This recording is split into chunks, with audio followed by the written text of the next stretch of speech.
అదే RTV app వార్తల్ని క్షణాల్లో చదివే అవకాశం ఉంటుంది. ఒక న్యూస్ పేపర్, ఒక టెలివిజన్ ఛానల్ మీ చేతుల్లో ఎప్పుడూ ఉంటాయి.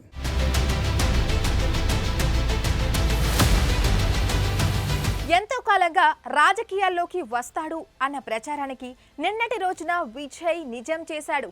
ఇక తమిళగ వెట్రి కలగం అనే పార్టీ స్థాపించి రాజకీయాల్లో తలపడిన నేతల్ని తలదన్నడానికి రెడీ అయ్యాడు. 2026 ఎన్నికల టార్గెట్గా తమ పార్టీ బరిలోకి దిగుతుందని క్లారిటీ ఇచ్చేశాడు. ఇంతవరకు బాగానే ఉంది.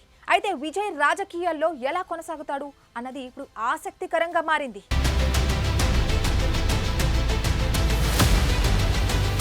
తమిళనాట ఎన్నికలకు ఇంకా 2 సంవత్సరాలు సమయం ఉంది. ఈలోగా పార్టీని బలోపేతం చేయాలి. ప్రజల్లోకి పార్టీని బలంగా తీసుకెళ్లాలి. పార్టీకి కావాల్సిన అన్ని రకాల సహకారాన్ని బిల్ చేసుకోవాలి.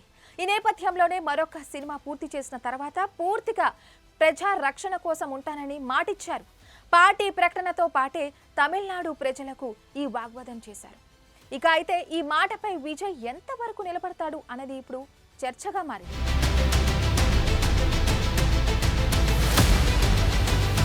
ఎందుకంటే పవన్ కళ్యాణ్ కూడా ఇలాగే జనసేన పార్టీ ప్రకటించినప్పుడు ఇకపై ప్రజల మధ్యనే ఉంటానని మాటిచ్చారు. అయితే సినిమాలు, రాజకీయం 2 పడవల ప్రయాణం అసాధ్యమని భావించి ఈ నిర్ణయం తీసుకున్నట్లు ప్రకటించారు. కానీ ఆ మాటని పూర్తి స్థాయిలో నిలబెట్టుకోలేకపోయారు. మళ్ళీ అయినా అనివార్య కారణాలతో మేకప్ వేసుకోవాల్సిన పరిస్థితి వచ్చింది. అప్పటి నుంచి సినిమాలు, రాజకీయం బ్యాలెన్స్ చేసుకుంటూ ముందుకెళ్తున్నారు.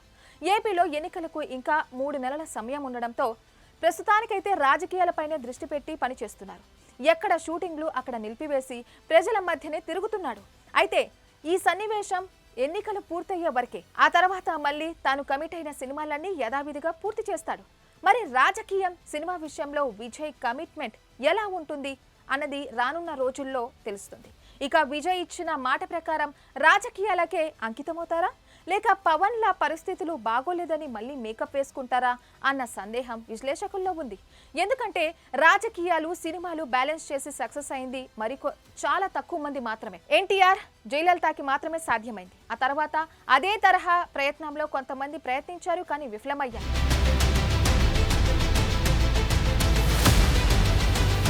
రెండు పడవల ప్రయాణం సాధ్యం కాదని వెనక్కి తగ్గారు. ఈ మధ్యనే ఉదయనిధి స్టాలిన్ కూడా ఇలాంటి జర్నీ కష్టమని భావించి సినిమాలకు గుడ్ బై చెప్పేశారు. తండ్రి వారసత్వాన్ని కొనసాగించడానికి రాజకీయాల్లోకి వెళ్ళిపోయారు. ఇప్పుడు విజయ్ రాజకీయ ప్రత్యర్థి కూడా ఉదయనిధినే. ఈ నేపథ్యంలో విజయ్ జర్నీ ఎలా సాగుతుంది అన్నది ఆసక్తికరంగా మారింది. For more updates keep watching RTV.